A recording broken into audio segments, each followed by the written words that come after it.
ముచ్చటగా 3 క్వశ్చన్స్ అడుగుతా. ఒక క్వశ్చన్‌కి మీరు ఆన్సర్ చేసినా సరే ఈ వీడియోని మీరు స్కిప్ చేసేయొచ్చు. సో క్వశ్చన్స్ చెప్తాను చూడండి. బ్యాలెన్స్ ఆఫ్ పేమెంట్‌లోకి ఏ కాంపోనెంట్స్ వస్తాయి? కేవలం కరెంట్ అకౌంట్, క్యాపిటల్ అకౌంట్ మాత్రమే వస్తాయా? లేకపోతే వేరే కాంపోనెంట్స్ కూడా వస్తాయా? వస్తే ఆ కాంపోనెంట్స్ యొక్క నేమ్స్ ఏంటి? ఇది ఫస్ట్ క్వశ్చన్. సెకండ్ క్వశ్చన్ ఏంటంటే డిపాజిటరీ రిసీట్స్ ఎన్ని టైప్స్ ఉంటాయి? అది ఏ అకౌంట్లోకి వస్తుంది? ఇది సెకండ్ క్వశ్చన్. థర్డ్ క్వశ్చన్ వచ్చేసరికి బ్యాంకింగ్ క్యాపిటల్ అది ఏ అకౌంట్లోకి వస్తుంది? ప్లస్ దాంట్లో ఎన్ని టైప్స్ ఉంటాయి? ఈ 3 క్వశ్చన్స్కి కానీ మీరు ఆన్సర్ చేస్తే బ్యాలెన్స్ ఆఫ్ పేమెంట్లో మీరు చాలా స్ట్రాంగ్గా ఉన్నట్టు. ఒకవేళ చేయలేకపోతే బ్యాలెన్స్ ఆఫ్ పేమెంట్ని మీరు సరిగ్గా ప్రిపేర్ అవ్వలేదని చెప్పి అర్థం. ఎస్, ఈ క్వశ్చన్స్కి ఆన్సర్ తెలుసుకోవాలని అనుకుంటే ఈ వీడియోని చూడండి. So welcome you all to Tara IAS, think IAS, think Tara. Myself Venkat Devarakonda, I'm your economy faculty. So first మనం బేసిక్స్తో స్టార్ట్ చేద్దాం. బ్యాలెన్స్ ఆఫ్ పేమెంట్కి సంబంధించిన కొన్ని బేసిక్ పాయింట్స్ చూద్దాం. అసలు బ్యాలెన్స్ ఆఫ్ పేమెంట్ అంటే ఏంటి? మన కంట్రీలో ఉన్న రెసిడెంట్స్ ఎవరైతే ఉన్నారో వాళ్ళు రెస్ట్ ఆఫ్ ద వరల్డ్తో చేసే ట్రాన్సాక్షన్సే బ్యాలెన్స్ ఆఫ్ పేమెంట్ అనమాట. ఈ ట్రాన్సాక్షన్స్ అనేవి మల్టిపుల్ టైప్స్ ఉంటాయి. లైక్ గూడ్స్కి సంబంధించిన ట్రాన్సాక్షన్స్ ఉండొచ్చు, సర్వీసెస్కి సంబంధించిన ట్రాన్సాక్షన్స్ ఉండొచ్చు, డొనేషన్స్ కానీ, రెమిటెన్సెస్ కానీ, గిఫ్ట్స్ కానీ, దీంతోపాటు ఫారిన్ ఇన్వెస్ట్మెంట్ ఉంటుంది, యాజ్ వెల్ యాజ్ లోన్స్ కూడా ఉంటాయి. ఇలా ఈ ట్రాన్సాక్షన్స్ అన్నిటిని కలిపితే మనం బ్యాలెన్స్ ఆఫ్ పేమెంట్ అని చెప్పి పిలుస్తాం. అసలు బ్యాలెన్స్ ఆఫ్ పేమెంట్ యొక్క సిగ్నిఫికెన్స్ ఏంటి? ఒక కంట్రీ తాలూకా ఫినాన్షియల్ స్టేటస్ ఎలా ఉంది అని చెప్పి తెలియాలి అంటే we have to look at balance of payment. ఆ బ్యాలెన్స్ ఆఫ్ పేమెంట్ యొక్క సిచ్యువేషన్ని బేస్ చేసుకొని, ఆ స్టేటస్ని బేస్ చేసుకొని ఆ కంట్రీకి ఫారిన్ ఇన్వెస్ట్మెంట్ అనేది వస్తుందా రాదా అని చెప్పి మనం ప్రెడిక్ట్ చేయొచ్చు. దాన్ని బేస్ చేసుకొని అక్కడ రేటింగ్స్ అనేవి కూడా డిపెండ్ అవుతూ ఉంటాయి. అండ్ మన country taluka balance of payment status ఎలా ఉందో అని చెప్పి మనం తెలుసుకొని దానికి తగ్గట్టుగా మన యొక్క ట్రేడ్ పాలసీస్, మన యొక్క ఫారిన్ పాలసీస్ని మనం ఫ్రేమ్ చేసుకుంటూ ఉంటాం. సో ఇంత సిగ్నిఫికెన్స్ ఉంది ఈ బ్యాలెన్స్ ఆఫ్ పేమెంట్ అనే కాన్సెప్ట్కి. సో ఈ బ్యాలెన్స్ ఆఫ్ పేమెంట్లో కేవలం current account as well as capital account మాత్రమే కాదు, ఇంకా 2 కాంపోనెంట్స్ ఉంటాయి. సో ఆ 2 కాంపోనెంట్స్ ఏంటంటే ఫస్ట్ వన్ వచ్చేసరికి నెట్ ఎర్రర్స్ అండ్ ఒమిషన్స్. అప్పుడప్పుడు కొన్ని ట్రాన్సాక్షన్స్ను మనం ఓవర్గా ప్రైస్ చేసి ఉంచుతాము, లేదా అండర్ ప్రైస్ చేసి నోట్ చేస్తాం. సో ఇటువంటి మిస్టేక్స్ని మనం రెక్టిఫై చేయడానికి ఈ కాంపోనెంట్ని యూజ్ చేస్తాం. అండ్ బ్లాక్ మనీ కానీ, లేకపోతే స్మగుల్డ్ గూడ్స్ కానీ, ఇవన్నిటిని కరెక్ట్ చేయడానికే ఈ నెట్ ఎర్రర్స్ అండ్ ఒమిషన్స్ అనే కాన్సెప్ట్ని మనం తీసుకొచ్చాం. అండ్ నెక్స్ట్ కాంపోనెంట్ ఏంటంటే foreign exchange reserves or financial account. ఈ అకౌంట్లో మనం జనరల్గా మన యొక్క ఫారిన్ ఎక్స్చేంజ్ రిజర్వ్స్ని ఇక్కడ మెయింటైన్ చేస్తూ ఉంటాం ఆర్ నోట్ చేస్తూ ఉంటాం. సో ఒక కంట్రీ తాలూకా ఫారిన్ ఎక్స్చేంజ్ రిజర్వ్స్లోకి ఏమేమి వస్తాయి అంటే ఫారిన్ కరెన్సీ అసెట్స్ వస్తుంది, as well as gold reserves వస్తాయి, అండ్ రిజర్వ్ ట్రాన్స్ పొజిషన్ వస్తుంది, as well as special drawing rights కూడా వస్తాయి. ఇది చాలా ఇంపార్టెంట్ బిట్ అనమాట, ప్రిలిమ్స్లో యూజ్ అవుతుంది, జాగ్రత్తగా నోట్ డౌన్ చేసుకోండి.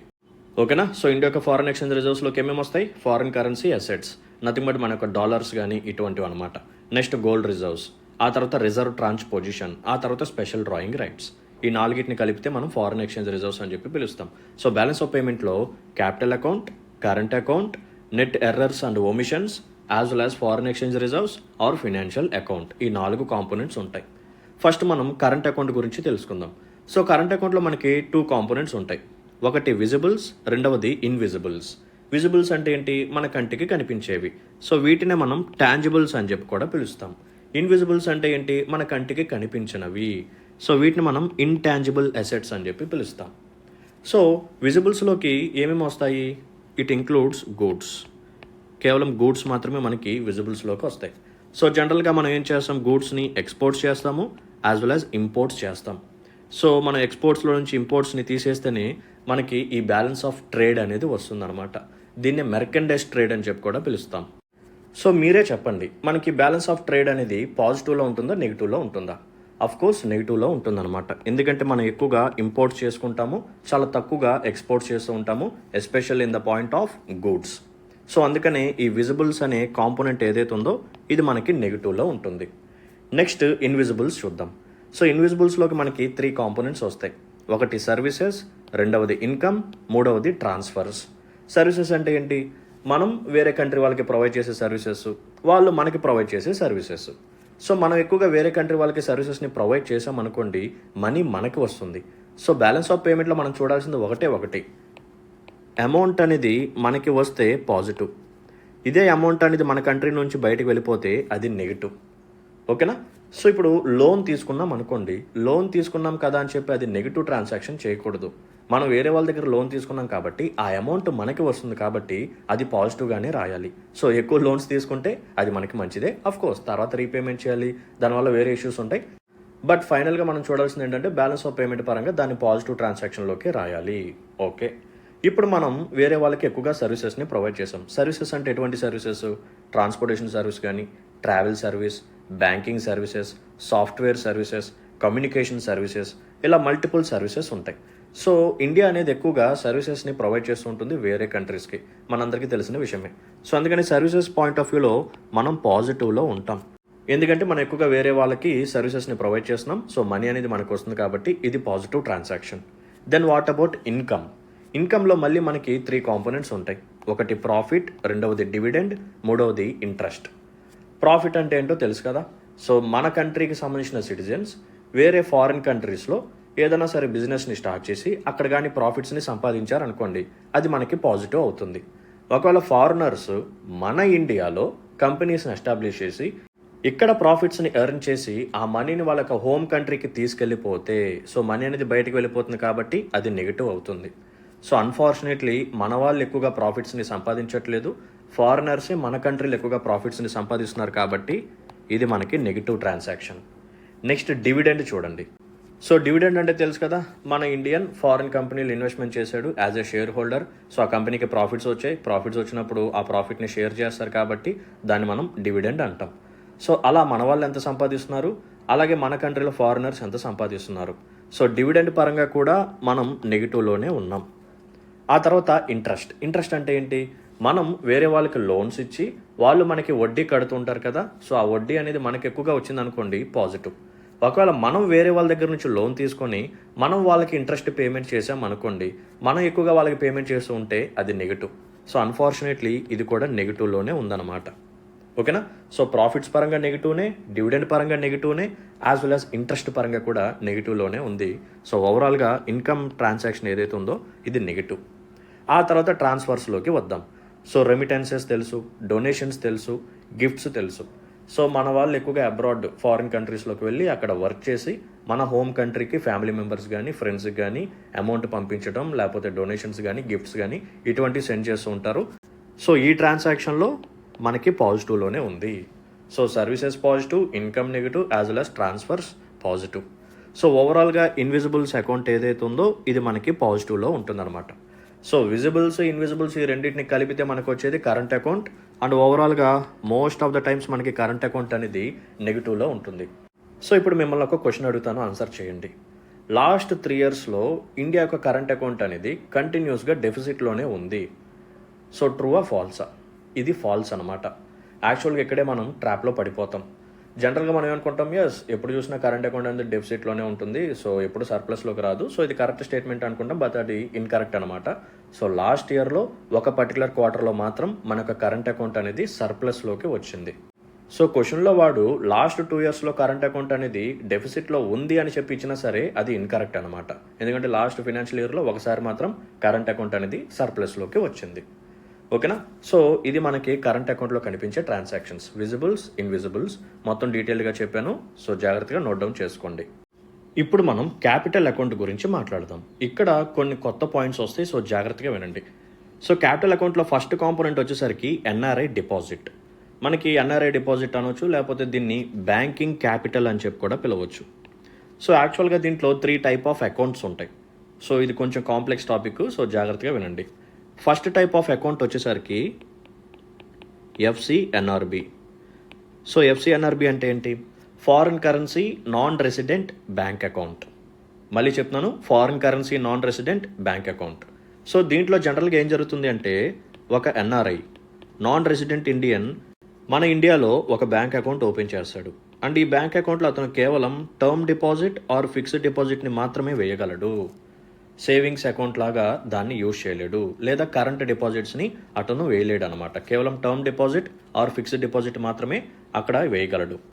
అండ్ ఈ టర్మ్ ఆర్ ఫిక్స్డ్ డిపాజిట్ ఏదైతే ఉందో దీని యొక్క రేంజ్ వచ్చేసరికి 1 to 5 years వరకు ఉండొచ్చు. ఓకేనా. సో టర్మ్ డిపాజిట్ కానీ ఫిక్స్డ్ డిపాజిట్ కానీ ఏదైతే ఉందో దాని యొక్క టెన్యూర్ వచ్చేసరికి 1 నుంచి 5 సంవత్సరాల వరకు ఉండొచ్చు. సో జనరల్గా ఎన్ఆర్ఐస్ కానీ పర్సన్ ఆఫ్ ఇండియన్ ఆరిజిన్స్ కానీ ఈ అకౌంట్స్ని ఓపెన్ చేసుకుంటారనమాట. దీన్నే foreign currency non resident bank account అంటాం. సో పేరులోనే ఉంది ఫారిన్ కరెన్సీ. అంటే దాని మీనింగ్ ఏంటి? ఇతని యొక్క బ్యాంక్ అకౌంట్లో అతను రూపీస్ని వేయడు. సో అమౌంట్ అనేది ఏ కరెన్సీలో మెయింటైన్ చేస్తాడు అంటే పౌండ్ స్టెర్లింగ్లో అవ్వచ్చు, లేకపోతే యువాన్ కానీ, ఎన్ కానీ, లేకపోతే కెనడాకి సంబంధించిన డాలర్స్ కానీ, ఆస్ట్రేలియన్ డాలర్స్ కానీ, యుఎస్ డాలర్స్ కానీ ఏదైనా ఫారిన్ కరెన్సీని ఇక్కడ మెయింటైన్ చేయొచ్చు అనమాట. అదేను కదా, ఒక NRI or person of Indian origin అతను ఏం చేయొచ్చు, ఫారిన్ కరెన్సీని మన ఇండియన్ బ్యాంక్ అకౌంట్స్లో మెయింటైన్ చేయొచ్చు. అది కూడా fixed deposit are term deposit మాత్రమే. అండ్ ఆ డిపాజిట్స్ యొక్క టెన్యూర్ వచ్చేసరికి 1 to 5 years లోపు ఉంటుంది. సో ఎటువంటి కరెన్సీలో మెయింటైన్ చేయొచ్చు అంటే యుఎస్ డాలర్, జపాన్కి సంబంధించిన ఎన్ కానీ, పౌండ్ స్టెర్లింగ్, లేకపోతే కెనడాకి సంబంధించిన డాలర్ ఆర్ ఆస్ట్రేలియాకి సంబంధించిన డాలర్ ఆర్ యూరోస్, ఇటువంటి కరెన్సీస్లో అతను మెయింటైన్ చేయొచ్చు. ఇది ఫస్ట్ టైప్ ఆఫ్ అకౌంట్. ఇది ఎన్ఆర్ఐ డిపాజిట్లోకి వస్తుంది లేదా బ్యాంకింగ్ క్యాపిటల్లోకి వస్తుంది. నెక్స్ట్ సెకండ్ అకౌంట్ వచ్చేసరికి NRER. So it stands for non resident external rupee account. ఇక్కడ ఏం జరుగుతుంది అంటే సింపుల్, ఇందాకలాగే ఒక ఎన్ఆర్ఐ ఒక బ్యాంక్ అకౌంట్ని ఓపెన్ చేస్తాడు, ఓకేనా. అండ్ ఈ బ్యాంక్ అకౌంట్లో అతని అమౌంట్ని రూపీస్లో మెయింటైన్ చేస్తాడు అనమాట. ఫారిన్ కరెన్సీలో కాదు, రూపీస్లో మెయింటైన్ చేస్తాడు. ఇది ఫస్ట్ డిఫరెన్స్. సెకండ్ డిఫరెన్స్ ఏంటంటే ఈ అమౌంట్ని అతను టర్మ్ డిపాజిట్లో కానీ ఫిక్స్డ్ డిపాజిట్లో కానీ మెయింటైన్ చేయాల్సిన అవసరం లేదు. అతను దాన్ని ఒక current account or savings account లాగా, లేకపోతే ఈ డిమాండ్ అకౌంట్ ఉంటుంది కదా, డిమాండ్ డిపాజిట్, అలా యూజ్ చేసుకోవచ్చు. సో ఎఫ్సిఎన్ఆర్బికి ఎన్ఆర్ఈఆర్కి మధ్య డిఫరెన్స్ ఏంటి? పైన దాంట్లో ఫారిన్ కరెన్సీలో మెయింటైన్ చేయాలి, అది కూడా టర్మ్ డిపాజిట్స్లో. కింద దాంట్లో రూపీ అకౌంట్లో మెయింటైన్ చేసుకోవచ్చు, అది కూడా టర్మ్ డిపాజిట్స్లో అవసరం లేదు. ఏ టైప్ ఆఫ్ ట్రాన్సాక్షన్లో అయినా సరే దీన్ని యూజ్ చేసుకోవచ్చు. లైక్ డిమాండ్ డిపాజిట్స్ లాగానే యూజ్ చేసుకోవచ్చు, లేదా టర్మ్ డిపాజిట్స్ లాగానే కూడా యూజ్ చేసుకోవచ్చు. కేవలం ఎన్ఆర్ఐస్ మాత్రమే. And last type of account వచ్చేసరికి ఎన్ఆర్ఓఆర్. సో ఎన్ఆర్ఓఆర్ అంటే ఏంటి? Non resident ordinary rupee account. So ఈ అకౌంట్ని ఎవరన్నా సరే ఓపెన్ చేయొచ్చు. Anyone can open this account, ఓకేనా. సో కేవలం ఎన్ఆర్ఐస్ మాత్రమే కాదు, ఎవరన్నా సరే, అతను ఇండియన్ అవ్వచ్చు, ఫారినర్ అవ్వచ్చు, ఎవరన్నా సరే ఈ అకౌంట్ని ఓపెన్ చేసుకొని రూపీని డినామినేట్ చేసుకొని ట్రాన్సాక్షన్స్ చేసుకోవచ్చు అనమాట. అంటే రూపీ డినామినేటెడ్ ట్రాన్సాక్షన్స్ని ఈ అకౌంట్ని యూజ్ చేసుకొని చేయవచ్చు, ఓకేనా. సో ఇది ఎన్ఆర్ఓఆర్ అనమాట, non resident ordinary rupee account. So ఈ 3 కాంపోనెంట్స్ కలిపి మనం ఎన్ఆర్ఐ డిపాజిట్స్ అంటాం, లేదా బ్యాంకింగ్ క్యాపిటల్ అని చెప్పి పిలుస్తాం, ఓకేనా. రైట్. ఫర్దర్గా సెషన్లో కలిపే ముందు ఒక స్మాల్ అనౌన్స్మెంట్. మన ఇన్స్టిట్యూట్లో కరెంట్ అఫైర్స్ కోర్స్ని అయితే లాంచ్ చేసాము, ఎస్పెషల్లీ ఫర్ యూపీఎస్సీ ప్రిలిమ్స్ 2025. ఇప్పుడు చూసారు కదా బ్యాలెన్స్ ఆఫ్ పేమెంట్ని ఎంత కాంప్రహెన్సివ్గా చెప్తున్నాను. మీకు తెలియని పాయింట్స్ చాలా కవర్ చేస్తున్నాను, ఇంకా ఉన్నాయి. డిపాజిటరీ రిసిట్స్ కూడా ఉంది, అది కూడా చెప్తాను, వెయిట్ చేయండి. సో ఇటువంటి అన్కవర్డ్ టాపిక్స్ ఏవైతే ఉన్నాయో, అంటే కామన్గా బయట చెప్పే లేమెన్ టాపిక్స్ కాకుండా ఇంకొంచెం ఇన్డెప్త్ అనాలిసిస్ కావాలి అని అనుకుంటే ఈ కోర్స్ని మీరు తీసుకోండి. సో దీంట్లో మీకు 70+ వీడియో లెక్చర్స్ ఉంటాయి. కరెంట్ అఫైర్స్ని కాంప్రహెన్సివ్గా కవర్ చేస్తాము. కరెంట్ అఫైర్స్తో పాటు కొన్ని ఇంపార్టెంట్ థీమ్స్ ఉంటాయి, లైక్ అగ్రికల్చర్ కానీ, స్పీసెస్ ఇన్ న్యూస్ కానీ, ప్లేసెస్ ఇన్ న్యూస్ కానీ, మ్యాపింగ్ కానీ, ఇటువంటి సిరీస్ని కూడా ఎడిషనల్గా మేము కవర్ చేస్తాం. మీకు మంచి వాల్యూ ఎడిషన్ జరుగుతుంది. అండ్ మీకు ప్రొవైడ్ చేసే హ్యాండ్అవుట్స్ ఏవైతే ఉన్నాయో వాటిని మీరు ప్రింట్అవుట్ కూడా తీసుకోవచ్చు. అండ్ సబ్జెక్ట్ వైజ్గా మీకు కరెంట్ అఫైర్ టెస్టులు కూడా ఉంటాయి. అండ్ ఇంకొక ఇంపార్టెంట్ పాయింట్ ఏంటంటే, మీరు కోర్స్ కొన్న తర్వాత మీకు కానీ క్లాసెస్ నచ్చలేదు అనుకోండి, 15 days లోపు, మీరు కొన్న తర్వాత నుంచి 15 days లోపు మీరు ఎప్పుడైనా సరే మాకు టెక్స్ట్ చేయొచ్చు, మాకు క్లాసెస్ నచ్చలేదని చెప్పి మీకు అమౌంట్ అనేది 100% రిఫండ్ ఇచ్చేస్తాం, ఓకే. సో కోర్స్ యొక్క ఫీజు వచ్చేసరికి కేవలం 500 రూపీస్ మాత్రమే. సో ఇంకేదైనా డౌట్స్ ఉంటే ఈ నెంబర్ని కాంటాక్ట్ చేయండి, 6305955532. ఒకవేళ కోర్స్ని కొడాలని చెప్పి ఇంట్రెస్టెడ్గా ఉంటే ఈ వీడియో యొక్క కామెంట్ సెక్షన్లో లింక్ ఉంటుంది, దాన్ని ట్యాప్ చేయండి, పేమెంట్ చేయండి, కోర్స్ అనేది మీకు వచ్చేస్తుంది. సో చూడండి, ఇందాక మనం ఎన్ఆర్ఐ డిపాజిట్స్ వరకు ఫినిష్ చేసుకున్నాం. ఇప్పుడు మనం ఫారెన్ లోన్స్ గురించి చూద్దాం. సో ఫారెన్ లోన్స్లో మనకి 2 types ఆఫ్ లోన్స్ ఉంటాయి, sovereign loans as well as external commercial borrowings. So sovereign లోన్స్కి ఎక్స్టర్నల్ కమర్షియల్ బారోయింగ్స్కి మధ్య డిఫరెన్స్ ఏంటంటే, సావరిన్ లోన్స్ అని చెప్పి దేన్ని అంటాము, మన ఇండియన్ గవర్నమెంట్ బయట ఫారెన్ లెండర్స్ దగ్గర లోన్ తీసుకుంది అనుకోండి, దాన్ని మనం సావరిన్ లోన్ అని చెప్పి పిలుస్తాం. ఒకవేళ మన ఇండియాలో ఉన్న కంపెనీస్, ఇండస్ట్రీస్ ఏవైతే ఉన్నాయో, కమర్షియల్ పీపుల్ కానీ ఎవరైతే ఉన్నారో వీళ్ళు బయట నుంచి లోన్స్ తీసుకున్నారనుకోండి, దాన్ని ఎక్స్టర్నల్ కమర్షియల్ బారోయింగ్స్ అని చెప్పి పిలుస్తాం. జనరల్గా గవర్నమెంట్ తీసుకునే లోన్స్ కానీ, లేకపోతే కొన్నిసార్లు ఫారిన్ ఇన్స్టిట్యూషన్స్ ఉంటాయి, లైక్ ఐఎంఎఫ్ కానీ, వరల్డ్ బ్యాంక్ కానీ, లేకపోతే ఏషియన్ డెవలప్మెంట్ బ్యాంక్ కానీ, ఇవి ఉన్నాయి కదా. ఇవేం చేస్తాయంటే మన ఇండియన్ గవర్నమెంట్కి లోన్స్ ఇస్తాయి, అది కూడా చాలా తక్కువ ఇంట్రెస్ట్ రేట్కి అనమాట.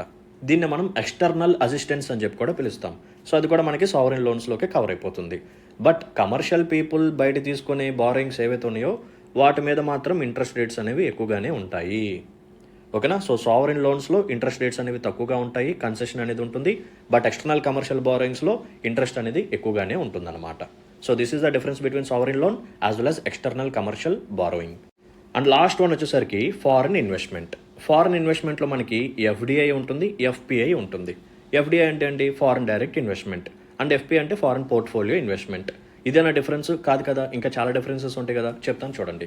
ఒక ఫారిన్ ఇన్వెస్టర్ వచ్చాడు, అతను ఒక లిస్టెడ్ కంపెనీలో greater than or equal to 10% investment చేశాడు అనుకోండి, దాన్ని మనం ఎఫ్డిఐ అని చెప్పి పిలుస్తాం, ఫారిన్ డైరెక్ట్ ఇన్వెస్ట్మెంట్ అని చెప్పి పిలుస్తాం. ఒకవేళ అదే ఫారిన్ ఇన్వెస్టర్ ఒక లిస్టెడ్ కంపెనీలో లెస్ దాన్ 10% ఇన్వెస్ట్మెంట్ చేస్తే దాన్ని ఎఫ్పిఐ అని చెప్పి పిలుస్తాం, అంతే. ఓకేనా. సో లిస్టెడ్ కంపెనీలో greater than or equal to 10 అయితే ఎఫ్డిఐ, లెస్ దాన్ 10 అయితే FPI. Next one unlisted companies.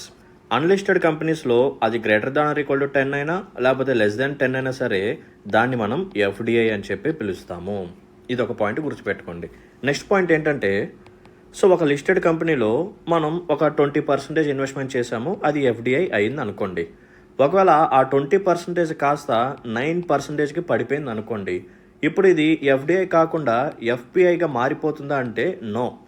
ఓకేనా. అది లెస్ దెన్ 10%కి వచ్చినా సరే అది ఎఫ్డిఐ అనే చెప్పి పిలుస్తాము. సో ఈ 3 పాయింట్స్ గుర్తుపెట్టుకోండి, చాలా important. And one more important point కూడా చెప్తాను చూడండి. అసలు ఈ డెఫినేషన్ అనేది ఎవరు ఇచ్చారు అంటే, లిస్టెడ్ కంపెనీలో greater than or equal to 10 లేకపోతే లెస్ దాన్ 10, అన్లిస్టెడ్ కంపెనీలో ఎంత ఉన్నా సరే ఈ పారామీటర్స్, ఈ డెఫినేషన్ ఎవరు ఇచ్చారు అంటే it was given by Mayaram panel. ఓకేనా. చాలా వాల్యూ ఎడిషన్ ఇక్కడ పాయింట్స్ చెప్తున్నాను, సో జాగ్రత్తగా వినండి. సో ఎఫ్డిఐ అంటే ఏంటో చూసాము, ఎఫ్పిఐ అంటే ఏంటో కూడా చూసాము. ఇప్పుడు మనం ఎఫ్డిఐకి ఎఫ్పిఐకి మధ్య డిఫరెన్సెస్ చూద్దాం. కొన్ని డిఫరెన్సెస్ ఆల్రెడీ మెయిన్ డిఫరెన్స్ చూసాము, ఇంకొన్ని పాయింట్స్ కూడా మనం ఒకసారి మెయిన్స్ పాయింట్ ఆఫ్ వ్యూలో అనాలిసిస్ చేద్దాం. ఎఫ్డిఐ అనేది లాంగ్ టర్మ్ ఇన్వెస్ట్మెంట్ అనమాట. దాని యొక్క నేచర్ అనేది లాంగ్ టర్మ్ ఇన్వెస్ట్మెంట్, అంతే కదా. ఎందుకంటే greater than or equal to 10% investment చేస్తున్నాడు, అది కూడా లిస్టెడ్ కంపెనీలో. సో అతను ఖచ్చితంగా ఆ కంపెనీని ఎక్కువగా ట్రస్ట్ చేసి దాన్ని మరింత డెవలప్ చేయడానికే అక్కడ ఇన్వెస్ట్మెంట్ చేశాడు. ఎఫ్పిఐ ఏదైతే ఉందో ఇది తక్కువ అమౌంట్ కాబట్టి అది short term in nature. Company బాగా పర్ఫామ్ చేసి ఉంచుతాడు, లేకపోతే తీసేస్తాడు. ఓకేనా. సో అవుట్ఫ్లో చేసేసుకొని వేరే దాంట్లో ఇన్వెస్ట్మెంట్ చేసుకుంటాడు. సో ఎఫ్డిఐ సంబంధించిన ఇన్వెస్టర్ ఎవడైతే ఉన్నాడో అతను బిజినెస్ ఆపరేషన్స్లో కూడా ఇన్వాల్వ్ అవుతాడు. డే టు డే బిజినెస్ యాక్టివిటీస్లో కూడా అతను ఇన్వాల్వ్ అయ్యి ఆ కంపెనీని బాగా పర్ఫామ్ చేసేలాగా అతను డెసిషన్స్ని తీసుకోవడం కానీ డెసిషన్ మేకింగ్లో కూడా అతను ఇన్వాల్వ్ అవుతాడు అనమాట. సో టెక్నాలజీని కొత్తగా యాడ్ చేయటం, లేకపోతే బిజినెస్ ప్లాన్లో చేంజెస్ తీసుకురావటం, ఇటువంటి వాటిలో కూడా అతను ఇన్వాల్వ్ అవుతాడు. అదే ఎఫ్పిఐ ఇన్వెస్టర్ ఎవడైతే ఉన్నాడో అతను అదేం పట్టించుకోడు, జస్ట్ ఇన్వెస్ట్మెంట్ చేస్తాడు. సో తన యొక్క వాల్యూ, షేర్ వాల్యూ అనేది పెరిగిందో తగ్గిందని చెప్పి చూసుకుంటూ ఉంటాడు, అంతే. ఓకేనా. So this is the difference between FDI as well as FPI. ఇప్పుడు ఎఫ్పిఐ గురించి ఇంకొన్ని పాయింట్స్ చెప్తాను చూడండి. సో ఎఫ్పిఐలో మనకి ఎఫ్ఐఐ అని చెప్పి ఒక కాంపోనెంట్ ఉంటుంది, రెండవది డిపాజిటరీ రిసిట్ అని చెప్పి ఇంకొక కాంపోనెంట్ ఉంటుంది. సో దీంట్లో ఫస్ట్ వన్ వచ్చేసరికి ఎఫ్ఐఐ. దీన్ని మనం ఫారిన్ ఇన్స్టిట్యూషనల్ ఇన్వెస్టర్ అని చెప్పి కూడా పిలుస్తాము, అది ఇప్పుడు మనం చూసాం. సో వేరే కంట్రీ తాలూకా సెక్యూరిటీస్లో ఒక ఫారిన్ ఇన్వెస్టర్ వచ్చి ఇన్వెస్ట్మెంట్ చేస్తాడు, దాన్ని మనం ఫారిన్ ఇన్స్టిట్యూషనల్ ఇన్వెస్ట్మెంట్ అని చెప్పి పిలుస్తాం. సో జనరల్గా ఈ ఎఫ్ఐఐకి సంబంధించిన మనీని మనం హాట్ మనీ అని చెప్పి కూడా పిలుస్తాం. ఎందుకంటే అతను వస్తాడు, ఇన్వెస్ట్మెంట్ చేస్తాడు, కండిషన్స్ తనకి నచ్చినట్టుగా ఉంటే ఉంచుతాడు, లేకపోతే వెంటనే తీసేస్తాడు. ఓకేనా. సో అమౌంట్ అనేది చాలా వాలటైల్గా ఉంటుంది, ఇన్వెస్ట్మెంట్ అనేది చాలా వాలటైల్గా ఉంటుంది అనమాట. సో ఎప్పుడు ఎటు మూవ్మెంట్ అవుతుందో మనం చెప్పలేం. సో అటువంటి వాటిని మనం హాట్ కరెన్సీ అంటాం, లేదా హాట్ మనీ అని చెప్పి పిలుస్తాం. మరి డిఆర్ అంటే ఏంటి? Depository receipts. సో డిపాజిటరీ రిసిట్స్లో మనకి 3 టైప్స్ ఉంటాయి. ఒకటి ఏడిఆర్, ఒకటి రెండవది జీడిఆర్, మూడవది ఐడిఆర్. ఫస్ట్ వన్ వచ్చేసరికి ADR. ADR stands for American depository receipts. ఇక్కడ ఏం జరుగుతుందో చెప్తాను చూడండి. ఇది యునైటెడ్ స్టేట్స్ అనుకోండి, ఇది రెస్ట్ ఆఫ్ ద వరల్డ్ అనుకోండి. సో రెస్ట్ ఆఫ్ ద వరల్డ్కి సంబంధించిన సెక్యూరిటీస్ యునైటెడ్ స్టేట్స్కి సంబంధించిన స్టాక్ మార్కెట్లో ట్రేడింగ్ అని జరుగుతూ ఉంటే ఆ సెక్యూరిటీస్ని కొనడానికి ఆ యునైటెడ్ స్టేట్కి సంబంధించిన ఒక ఇన్వెస్టర్ ఏం చేస్తాడు అంటే ఏడిఆర్ని పర్చేస్ చేస్తాడు. ఎలా పర్చేస్ చేస్తాడు?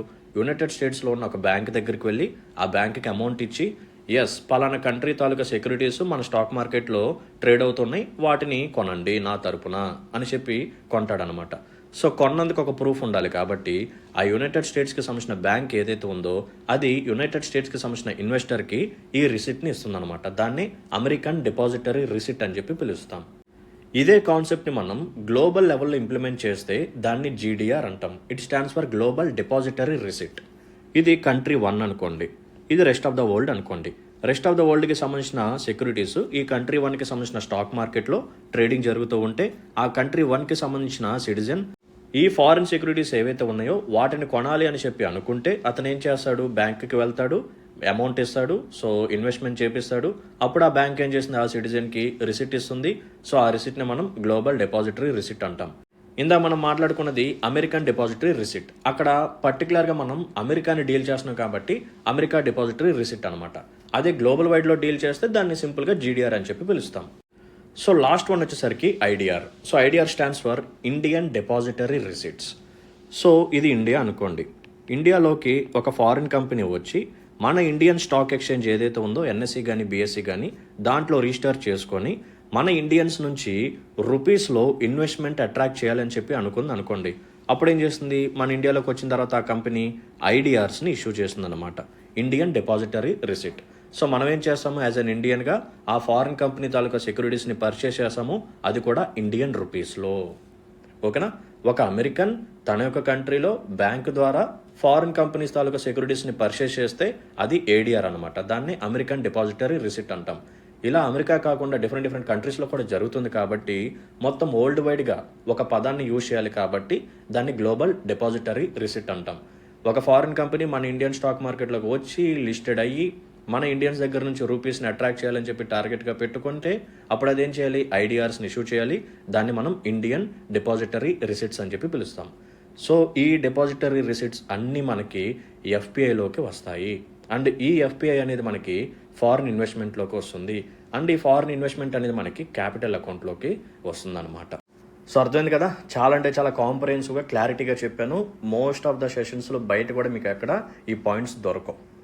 సో ఇప్పుడు మనం ఈ ట్రాన్సాక్షన్స్ అనేవి పాజిటివ్లో ఉన్నాయా నెగిటివ్లో ఉన్నాయా ఒకసారి చూద్దాం. సో ఎన్ఆర్ఐ డిపాజిట్స్ అనేవి మనకి పాజిటివ్లోనే ఉంటాయి, ఫారిన్ లోన్స్ కూడా పాజిటివ్లోనే ఉంటాయి. అంతే కదా, మనం ఎక్కువగా ఎవరికి లోన్స్ ఇవ్వం, మనమే వేరే వాళ్ళ దగ్గర నుంచి లోన్స్ ఎక్కువగా తీసుకుంటాం. మనం సావరిన్ లోన్స్ ఎక్కువగా తీసుకుంటాము, ఎక్స్టర్నల్ కమర్షియల్ బారోయింగ్స్ కూడా ఎక్కువగానే తీసుకుంటాం. ఓకేనా. సో నేనేమని చెప్పాను, లోన్ మనం తీసుకుంటే అది లయబిలిటీ అయిపోతుందేమో అని చెప్పి భయపడాల్సిన అవసరం లేదు. రూపీ ఆర్ డాలర్స్ మనీ అనేది మనకి వస్తుందా బయటికి వెళ్తుందా అనేది మనం చూడాలి. సో లోన్ తీసుకుంటే మనీ మనకి వస్తుంది కాబట్టి అది positive transaction. And foreign investment కూడా మనకే ఎక్కువగా వస్తుంది కాబట్టి ఇది కూడా పాజిటివ్. సో ఓవరాల్గా క్యాపిటల్ అకౌంట్ అనేది మనకి పాజిటివ్లో ఉంటుందన్నమాట. ఓకేనా. సో కరెంట్ అకౌంట్ అనేది మోస్ట్ ఆఫ్ ద టైమ్స్ డెఫిసిట్లో ఉంటుంది, క్యాపిటల్ అకౌంట్ అనేది మోస్ట్ ఆఫ్ ద టైమ్స్ సర్ప్లస్లో ఉంటుంది. సో డెఫిసిట్ అంటే ఏంటో సర్ప్లస్ అంటే ఏంటో కూడా మనందరికీ తెలిసిన విషయమే. సో దీంతో మనం సక్సెస్ఫుల్గా బ్యాలెన్స్ ఆఫ్ పేమెంట్ని ఫినిష్ చేసుకున్నాం. సో చాలా అంటే చాలా ఎఫర్ట్స్ పెట్టి ఈ చార్ట్ని కూడా నేనే డ్రా చేశాను, ఓన్గా డ్రా చేశాను. కావాలనుకుంటే మీరు స్క్రీన్ షాట్ తీసుకొని సేవ్ చేసుకోవచ్చు. ఓకేనా. సో ఈ పర్టికులర్ చార్ట్ని మీరు జాగ్రత్తగా నోట్ డౌన్ చేసుకొని ఉంచుకోండి, మీకు ఎప్పుడైనా సరే క్విక్గా రివైజ్ చేయడానికి యూజ్ అవుతుంది. That's it.